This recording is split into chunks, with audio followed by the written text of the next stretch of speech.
La manipulation ne commence jamais par un choc. Elle commence par quelque chose de presque invisible. Un détail, une phrase, une sensation étrange que vous choisissez d'ignorer. Et c'est précisément là que tout commence. Aujourd'hui, je vais vous parler des 5 signaux faibles que l'on minimise presque toujours au début, et qui pourtant annoncent souvent une relation d'emprise. Ce ne sont pas des drapeaux rouges évidents, ce sont des micro-fissures dans la cohérence.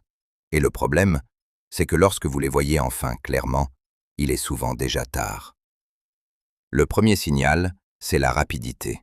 Tout va trop vite. Déclarations intenses, projets prématurés, fusion immédiate, impression d'avoir trouvé la bonne personne en quelques jours. Au début, cela flatte. Cela donne le sentiment d'être choisi, compris, unique. Mais une relation saine s'installe progressivement. La précipitation émotionnelle empêche l'observation. Elle court-circuite l'analyse rationnelle. Neurologiquement, l'intensité active massivement la dopamine. Vous associez cette personne à une excitation émotionnelle forte, et quand l'émotion est intense, la vigilance baisse. Ce n'est pas l'amour qui va trop vite, c'est l'attachement qui est forcé. Deuxième signal faible, l'idéalisation. Vous êtes parfait, différent, exceptionnel, incomparable. Vous êtes mis sur un piédestal. Cela semble agréable. Mais une personne qui vous idéalise trop vite ne vous voit pas réellement. Elle projette une image, et ce qui est projeté peut être retiré. Dans les dynamiques manipulatoires, l'idéalisation précède souvent la dévalorisation. On vous élève très haut, puis on commence à souligner vos défauts, subtilement, progressivement. Et vous passez votre temps à essayer de redevenir la version idéalisée du début. C'est un piège psychologique puissant. Troisième signal, les micro-contrôles. Pas des interdictions, pas encore. Des remarques. Tu sors encore avec eux? Tu mets ça? Tu devrais éviter cette personne. Je dis ça pour ton bien. Pris isolément, cela semble banal. Mais observez la fréquence, observez la direction. Est-ce que ces remarques réduisent progressivement votre espace, vos fréquentations, vos choix? Le contrôle ne commence jamais frontalement. Il s'installe par suggestion. Et si vous vous adaptez pour éviter un conflit, le terrain est déjà en train de changer. L'inversion subtile des responsabilités. Quatrième signal, l'inversion. Vous exprimez un malaise, et soudain c'est vous le problème.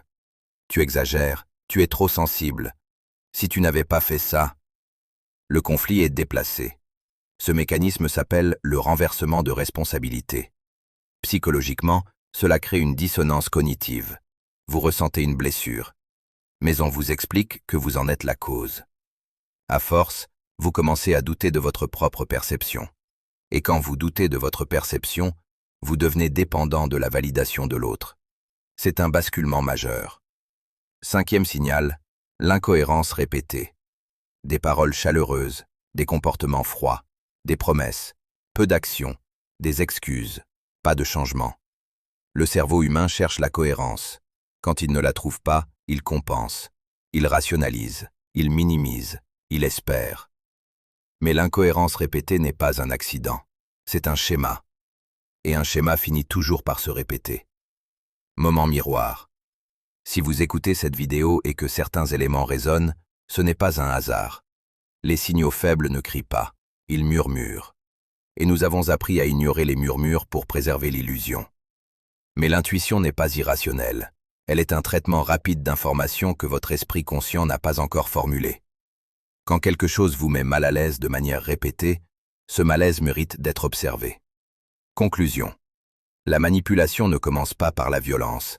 Elle commence par l'ajustement. Un ajustement, puis un autre, jusqu'au jour où vous ne reconnaissez plus la version de vous-même qui accepte tout cela. Apprendre à repérer les signaux faibles ne signifie pas devenir méfiant. Cela signifie ralentir, observer, écouter ce qui se passe en vous. La prévention n'est pas la paranoïa, c'est la conscience. Si ce type d'analyse vous aide à comprendre ce que vous vivez ou ce que vous avez vécu, abonnez-vous. Chaque semaine, nous explorons les mécanismes invisibles qui structurent les relations humaines. Comprendre, c'est reprendre le pouvoir.